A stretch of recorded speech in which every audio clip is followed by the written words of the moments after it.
Hey, very good day to you. I'm going to be discussing a flight from Cheyenne, Wyoming to Rapid City in South Dakota. My name is Dylan. I'll be doing this commercial aviation 325 assignment with you all today. Alright, so this is going to be a VFR night flight from Cheyenne, Wyoming to Rapid City, South Dakota. The route is 190 miles and is planned for an hour and 34 minutes at 9,000 feet, as the picture shows here on the right-hand side. I used ForeFlight as my visuals to make it a little bit easier, and there is one intermediary point in there to help with the flight kind of stay aligned. But planned departure for this flight is going to be 0330 Greenwich Mean Time, and that's going to be about 8:30 Mountain Standard Time. I'm a commercially rated pilot for this scenario. I'll be using PAVE to analyze this flight scenario. Alright, I am going to be a commercially rated pilot. Like I said, I have logged total hours of 380 hours. 125 of that is going to be my cross-country flight, and I do fly regularly, though I have never been to Rapid City. So this is going to be a new environment, and I feel that kind of every day, because I keep flying to new cities with this course. Alright, the aircraft is a rental Cessna 172 Sierra with a G1000 inside from my flight school. This is actually a great example because I know this aircraft very well personally, as that is what I've been using mostly at my current flight school. All the logs on the aircraft are up to date, so maintenance is good, everything like that, the annuals, things like that, and the oil change has been performed recently, so this aircraft should be tip-top shape for this quick flight over to Grand Rapids. I know that the photo is of a 182. I just like the look of it, and the tail number I thought was kind of fun. Alright, the pitot tube heating is the only form of anti-icing protection there is on this aircraft. There is no de-icing protection on this aircraft. Alright, the environment. Alright, this flight appears to be operating in VFR conditions, both at the departure airport as well as the arrival. There are some isolated thunderstorms en route, so we're going to be looking more at the TAF than we are on the METARs. This flight is planned at night, as the temperatures are cooler and less humid for a flight in July. I wish that was true here in February in the Pacific Northwest. Unfortunately, it's kind of cold and kind of snowy right now. So, I'm going to dream that this is actually what I have to deal with. The METARs, we're looking at some pretty good weather. 260 at 4 knots, 10 statute miles, few at 7,000, few at 10,000. Temperatures 17, dew point 14, and the altimeter is 3007. Remarks there's a little bit of rain. And Rapid City, 310, 9 knots, 10 statute miles, clear, 22 degrees Celsius, and the dew point is 12.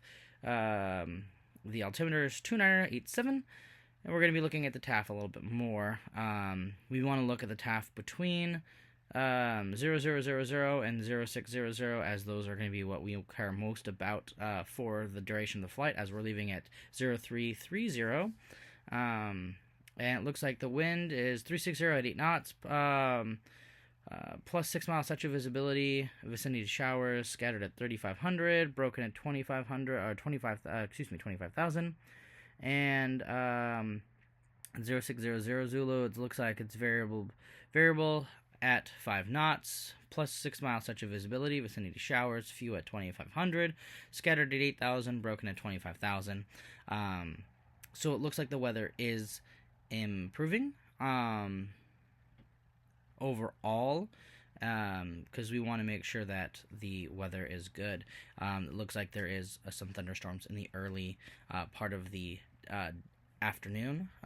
Again, thunderstorms are very common when the humid and temperatures are at the right levels, so it is good to go a little bit later than expected, so that we have that ideal of not running into those thunderstorms. Alright, external pressures. I got this quote from an article. You are the pilot in command, so the responsibilities of a safe flight rests with you, not your passengers. Motivation to meet a set goal, schedule, not under the pilot's control, will cause pressures on the pilot, even if flying solo. So this is really important, especially with this flight, because my best friend and I have wanted to see the Mount Rushmore for a long time.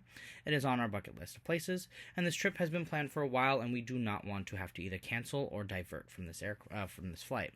Of course, as the pilot in command, though, I do need to be very, very intentional about my decisions on the flight. And as of right now, I don't necessarily see anything that makes me feel like we need to cancel the flight, but I do believe that there are a couple of factors that can help make sure that we are as safe as possible. The summary. This seems like an easy enough flight across country of 190 miles. I've been doing 190-mile cross countries for a while now, and those seem fairly easy. They're pretty quick, an hour and a half, 2 hours max.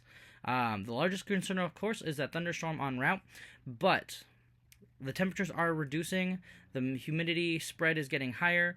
That does mean that there's a likelihood of a thunderstorm forming right then and there while we're flying. But I would absolutely want to make sure that to my passenger that they understand that there is always an option of diverting or delaying the flight, and that my decision of those two pathways is not because of my not want to go, but because of the safety of this flight.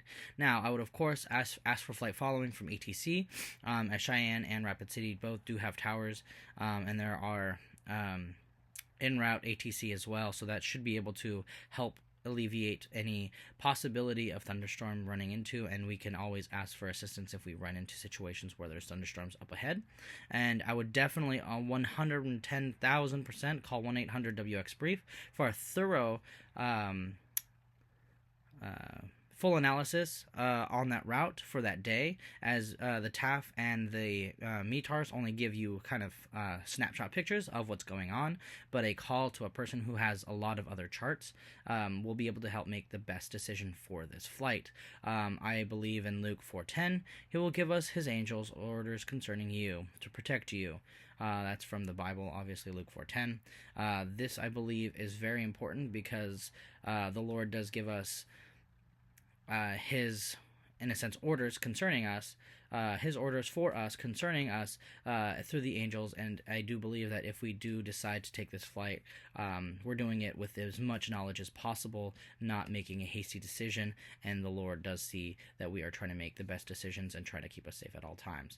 If you have any questions regarding anything from this presentation, don't hesitate to ask.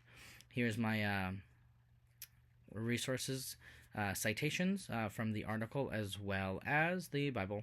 If you have any questions, once again, don't hesitate to ask. Have a great rest of your week, guys.